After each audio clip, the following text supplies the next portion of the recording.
अस्सलाम वालेकुम स्टूडेंट्स, आज का हमारा टॉपिक है beta oxidation of fatty acids.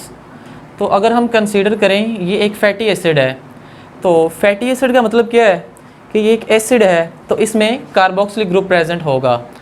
तो ये जो कार्बोक्सिलिक ग्रुप है इसका जो कार्बन है इसको हम कहते हैं फंक्शनल ग्रुप कार्बन। अब जो फंक्शनल ग्रुप के साथ लिंक्ड कार्बन होता है उसको हम कहते हैं अल्फ़ा कार्बन। अब जो अल्फ़ा कार्बन से आगे वाला कार्बन होगा that is called as beta carbon. तो यहाँ पर हमने इस बीटा कार्बन की ऑक्सीडेशन करनी है। अब ये तो हो गया इसके ये जो टर्म है इसका मतलब। नेक्स्ट पॉइंट ये है कि हमने बीटा ऑक्सीडेशन करवानी क्यों है।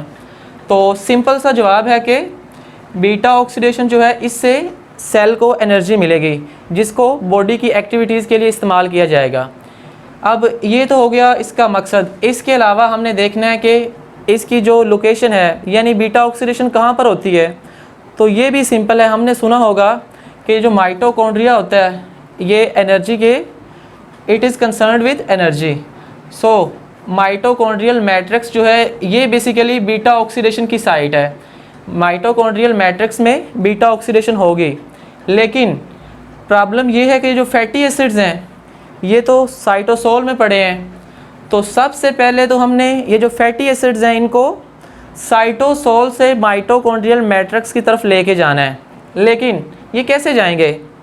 तो ये ख़ुद ब खुद नहीं जाते, क्योंकि जो माइटोकॉन्ड्रियल मेम्ब्रेन होती है that is basically impermeable for fatty acids. अगर हम कंसीडर करें ये एक सेल है तो इस सेल के अंदर ये एक डबल मेम्ब्रेनस माइटोकॉन्ड्रिया पड़ा है। तो माइटोकॉन्ड्रिया के जो अंदर ये वाला पॉइंट है दिस इज़ बेसिकली मैट्रिक्स। तो साइटोसोल ये जो है इसमें फैटी एसिड्स पड़े हैं, जबकि ये जो बीटा ऑक्सीडेशन की साइट है मैट्रिक्स है। तो इन दोनों के दरमियान में एक बैरियर है, इस बैरियर को हम कहते हैं कि ये माइटोकॉन्ड्रियल मेम्ब्रेन है, ये फैटी एसिड्स को एंटर नहीं होने देती। तो सबसे पहले तो हमने ये जो बैरियर है इसको कॉम्पनसेट करना है, यानी इस मेम्ब्रेन से पास करके मैट्रिक्स में जाना है ताकि आगे बीटा ऑक्सीडेशन का प्रोसेस स्टार्ट हो सके। तो ये कैसे होगा? यहाँ पर एक ट्रांसपोर्टर आएगा, उस ट्रांसपोर्टर को हम कहते हैं कार्निटीन ट्रांसपोर्टर या कार्निटीन शटल। अब ये जो कार्निटीन है ये क्या करता है? ये साइटोसोल से फैटी एसिड्स को पकड़ता है और इसको अक्रॉस द माइटोकॉन्ड्रियल मेम्ब्रेन पास करवाता है और इसको एट द लास्ट मैट्रिक्स में लेके चला जाता है। अब जब ये मैट्रिक्स में चला जाएगा तो फिर इसकी ऑक्सीडेशन स्टार्ट हो जाएगी। लेकिन ये जो कार्निटीन ये जो शटल है कार्निटीन ट्रांसपोर्टर है, इससे पहले हमें एक और काम करना होगा। वो काम क्या है कि ये जो फैटी एसिड साइटोसोल में पड़े हैं, अगर हम कंसीडर करें ये जो डॉट्स हैं ये फैटी एसिड्स हैं, तो ये फैटी एसिड्स जो हैं ये इनएक्टिव फॉर्म में पड़े हैं। तो हमने सबसे पहले तो इनको एक्टिवेट करना है। तो इनको एक्टिवेट करने के लिए हमें क्या करना पड़ेगा? ये एक रिएक्शन है, यानी फैटी एसिड्स के ऊपर कोएंजाइम ए एक्ट करेगा, थायोकाइनेज एंजाइम आएगा और वो एनर्जी को इस्तेमाल करवाते हुए इनएक्टिव फैटी एसिड को एक्टिव फैटी एसिड यानी फैटी एसाइल कोएंजाइम ए, यानी हमने जो सिंपल फैटी एसिड्स पढ़े हैं साइटोसोल में उसको कोएंजाइम ए की फॉर्म में कन्वर्ट करना है। जब कोएंजाइम ए की फॉर्म में कन्वर्ट हो जाएंगे फिर आगे इसको across the mitochondrial membrane transport किया जाएगा। फिर जब मैट्रिक्स में चले जाएंगे ये तो फिर इसकी बीटा ऑक्सीडेशन स्टार्ट हो जाएगी। अब हम फ़र्ज़ करें कि हमने फैटी एसिड को एक्टिव फॉर्म यानी एसाइल कोएंजाइम ए वाली फॉर्म में कन्वर्ट कर लिया है। तो नेक्स्ट स्टेप क्या होगा?